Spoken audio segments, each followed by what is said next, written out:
Hi everyone, very quick talk now to talk about the role of your exec board when it comes to AI strategy. I'm going to use the laser pen because I always wanted one growing up and was never allowed one.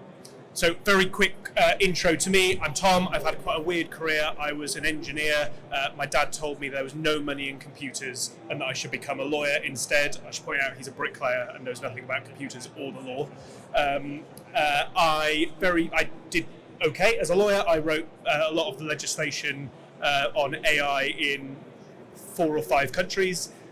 Moved into strategy, wrote the UAE's emerging technology strategy amongst others, and then got frustrated that engineers seem to exist in GitHub, lawyers seem to exist in Word, and consultants seem to exist in PowerPoint. And so we have tried to combine the best of those 3 things, the action of GitHub, the substance and thinking of law, and the storytelling of consulting to produce a consulting organisation that actually does stuff and delivers value for clients quickly. We've worked for some really interesting people, UK government down to exciting early stage startups, and ML has been central to what we do for about 7 years. There's quite a few of us now. I'm the only lawyer in the team, thank God. We've got 1,500 lawyers within our group. We're part of the Mishcon Dorea group, but everyone else is a data scientist, product manager, strategist, software engineer, etc. So the first big statement I think is a really important one to get across is that AI strategy has to be held at a board level. I think the threats are too existential and the opportunity too great to delegate it. I think we've seen a lot of organisations in the last 5 or 6 years have AI working groups that comprises some relatively junior members of staff. I think now is the moment that has to be held at a top level within a board. I think one of the challenges there is this move towards what we call probabilistic thinking. So I think exec boards are used to being high performing, high achieving perfectionists. AI models are probabilistic. They have percentage accuracy. I think the question that often boards need to ask themselves and the mindset shift they need to have is how wrong can this be and still add value to our organisation? Is 70% accuracy good enough? Clearly, if you're building a brain surgery tool enabled by AI, 70% ain't great. If you're building a first cut of marketing materials that can then be edited and iterated on by a human, that's probably good enough. And that's a hard mindset shift for otherwise perfectionist, perfection-seeking people, but is a really important thing for them to think about. In order for AI strategy to be held at board level, there's broadly 3 ways in which you can do this. You can give them a broad board seat, you can have an advisory board, or you can bring in third-party consultancy. Now, board seat, the reason for that is obvious. You get an expert in the room every time who is a deep expert, in this case AI, and can contribute to your conversations. Generally, unless you are an AI company, I'm not a huge fan of the chief AI officer tag. I think there's a few reasons for that. One, your board seats are limited. There are only so many people that can sit around the table. 2, it's very difficult to get the right person in that role.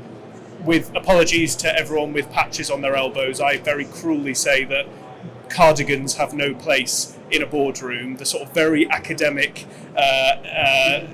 focus of a chief data scientist, I think, is quite an unproductive thing at a board level. I've lost count of the number of FTSE 100 companies we've advised that during the pandemic had very, very intelligent data scientists come in, present slides that no one understood, everyone nodded and smiled, and they left and carried on as if they never had the meeting. And I think there's been a bit of a backlash against that, so I'm slightly sceptical about the board seat role. The third reason I don't like the board seat role quite so much is that I think it derogates the obligation and responsibility of everybody else in the room.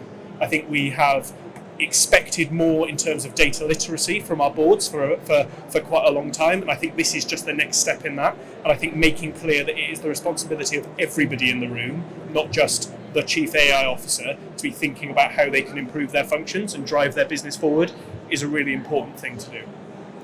So the next option is an advisory board. So this is an option that I think is really valuable if your organisation is in a position to do it. That's where you convene some experts that meet periodically that do two things. They do blue sky thinking for your organisation and suggest stuff.